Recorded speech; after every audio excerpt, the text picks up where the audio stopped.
So, what are we celebrating? We aren't. But if you're keen to get your teeth kicked in, I'll be happy to oblige. I'd have thought you were too busy kicking yourself. With good reason, I'm sure. What's it to you? You think you're the only man in Paris hoping to drown a guilty conscience? Keep it down. That sort of talk will get us both a bullet in the back of the head. I intend to do more than talk.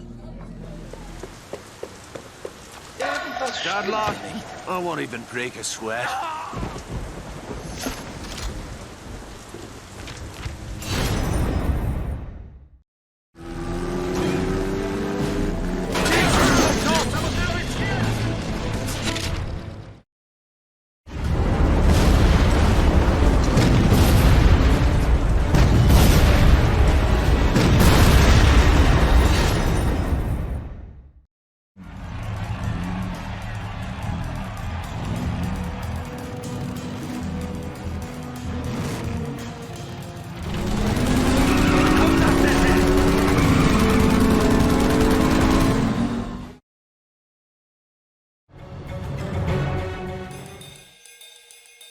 What have you done?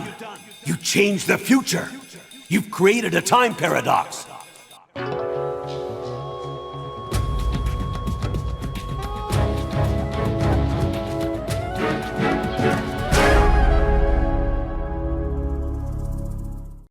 A while back when I reviewed Destroy All Humans, I made a comment about covering Pandemic Studios' last game, The Saboteur. While that still might be a ways away, I can still talk about the game's non-standard ending, which requires causing a time paradox. First, some background. The Saboteur is a 2009 open-world action game by Pandemic Studios. You play as Sean Devlin, a one-time race car driver who gets conscripted into the French Resistance during Nazi-occupied France. Luc, the leader of the Resistance, finds Sean drowning his sorrows at the Belle Dame, a burlesque club that also serves as his hideout. Minor correction here. The club isn't called the Belle Dame, but the Belle de Nuit, or the Lady of the Night. Just imagine me saying the Belle de Nuit instead of saying the Belle Dame every time you hear me mention it for the rest of the video. Thank you. Sean is bitter over the loss of his best friend Jules, when the two decided to break into a German fueling station to scuttle the car of a rival driver who beat Sean in a race through unscrupulous means. Looks like I need to work on my parallel parking. Maybe we should leave a note, eh? Dear Wanker, sorry about the bang-up. Send the bill to me arse. Oh, give me right arm to see the look on that tosser's face. That can be arranged, Herr Devlin. Shite. The Nazis captured the two and proceeded to interrogate them. Turns out the rival driver happens to be a Renaissance man that performs other functions for the Reich. He believed that Sean worked for British intelligence and was using his race car driver persona as a cover while he relayed information back to MI6. Sean insisted that he had no idea what the man was talking about, and when threatened at gunpoint to confess, promptly told the man to...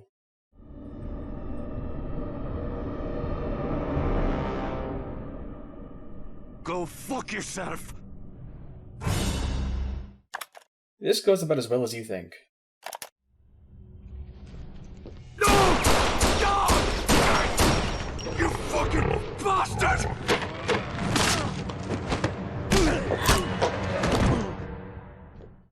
After mourning Jules' death, Sean fought his way out of confinement and rescued his boss and Jules' sister Veronique from the Nazis.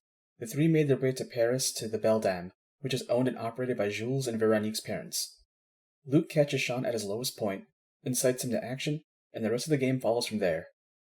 If you follow the intended path. From a design standpoint, the Saboteur isn't groundbreaking by any means. It cherry-picks from the cream of the crop in 2009 game design.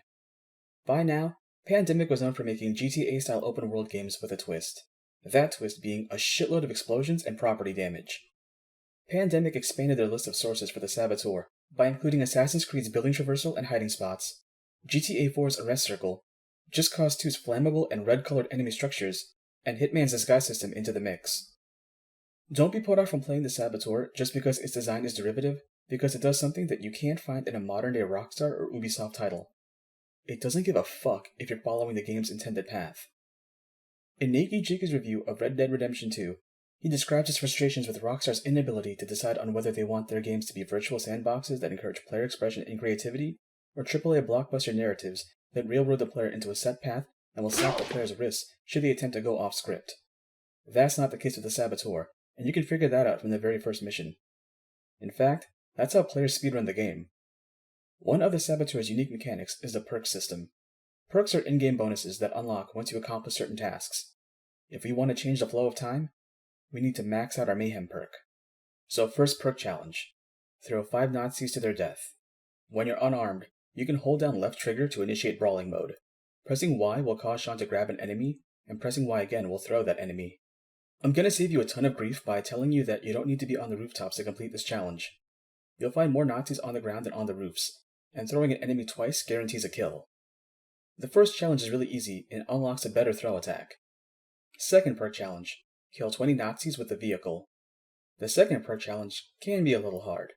The AI likes to jump away from cars heading down their paths, and the cars aren't the most maneuverable. You're likely to get more kills if you can blindside your targets instead of driving into their line of sight. Completing the second challenge unlocks nitrous for Sean's race car. Don't think too much about the anachronisms in this game, because the devs didn't. Okay, easy part's done. Now for the real perk challenge.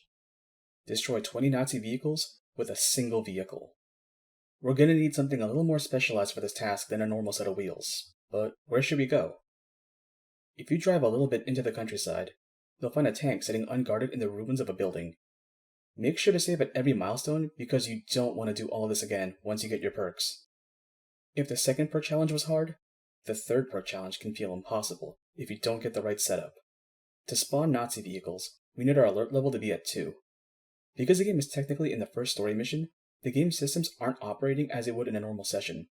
I could start a ruckus anywhere on the map and get a red circle, but if the area is too remote, the arrest circle can disappear after moving away for a few feet. Although the tank can take a lot of hits, it isn't invincible, and you don't want to be 19 vehicles in, only to have the tank explode before the 20th vehicle, because then you gotta start the process all over again. We need a place that's guaranteed to spawn Nazi cars, but isn't armed with heavy guns that could damage the tank. If you look at this part of the map, it's a secure checkpoint that meets all those requirements. Shoot off a cannon a few times to get the arrest level up, and take out every vehicle in your line of sight. You don't want too many active at once because they can stack their damage on the tank. Also, keep an eye on any vehicles behind you. A car pressed up against your tank can do a lot more damage than you expect. If you fail any challenges, you can load up your save, but the game will still act like it's the first mission and play out the starting cutscene, and place Sean back at the Belle Dame instead of where you saved the game. After a few failed tries, we got the final Mayhem perk. This unlocks a gun on Sean's race car. Now we finally meet Luke after we kept him waiting for so long and continue the tutorial mission. After this, Sean goes to sleep and thinks back on the events that led to his current lifestyle. I can't overstress how weird it is to play a game that apes Rockstar's mission structure, but doesn't slap you in the wrist for not following the yellow line on the map. Despite Sean's sentiments against confronting the Nazis in the flashback, you can go full BJs on the Nazi in their home turf if you want.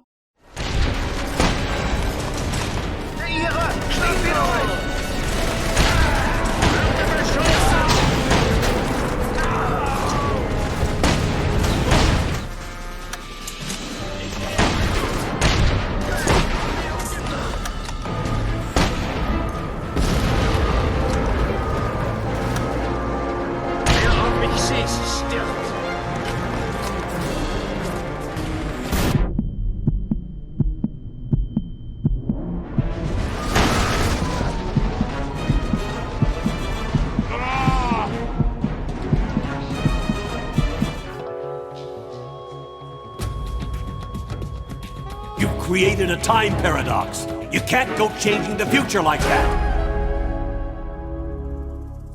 We meet up with our boss, get into a bar fight. A toast to Team Morini and Our Lady Aurora. To Signor Morini, for taking a big chance on a dodgy bloke like me. Another round for me mates. Easy, Sean. You'll need a clear head tomorrow. Dirker flew in this morning from Berlin. Kurt Dirker. I thought he was retired. Speak of the devil.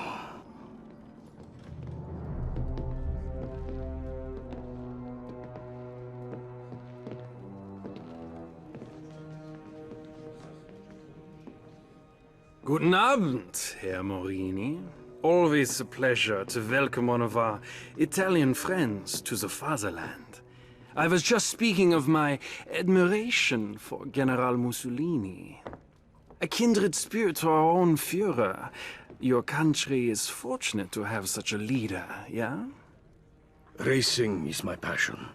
I find little time for politics. Sometimes racing is politics. No, there is a difference. You must forgive my ignorance, Herr Morini. We Germans are a simple people. Perhaps you would enlighten us further? One's a hobby for rich assholes who can't get laid without a flashy car and a silly uniform. The other is racing. This must be that British mechanic who thinks he's a driver. I'm fucking Irish. It's getting late. Why don't we call it a night? The night is young, Fräulein. Stay, dine with me. I've no taste for German cuisine. Not yet, perhaps. But soon, the women of your country will learn to savor the taste of a purebred German bratwurst. Bastard! Escape arrest and hook up with her lady friend. Now it's race day, the moment of truth. Drivers to starting positions. I'll see you at the victory party.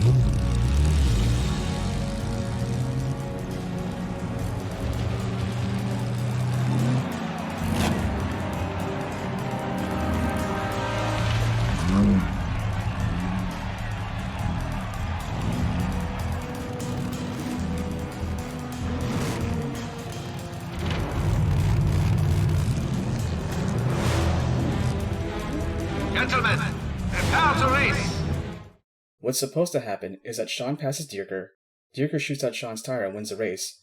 Sean and Jules plan on pranking Dierker by trashing his car, but get captured instead. Dierker kills Jules, Sean jokerfies, and the game's events are set in motion. So what we need to do is not pass Dierker. Because we got nitrous for our car, we can zip past most of the other competitors in the race and focus on Dierker.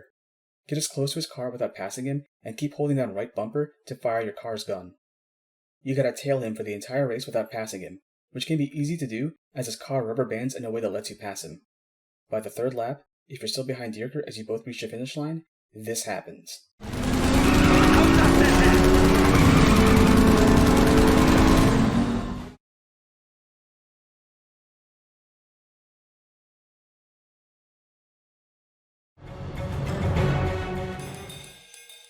An unceremonious ending credit scene appears and runs for the rest of the game. Once the credits end, the game goes into a fail state because you cheated in the race. I love when games offer a non-standard ending.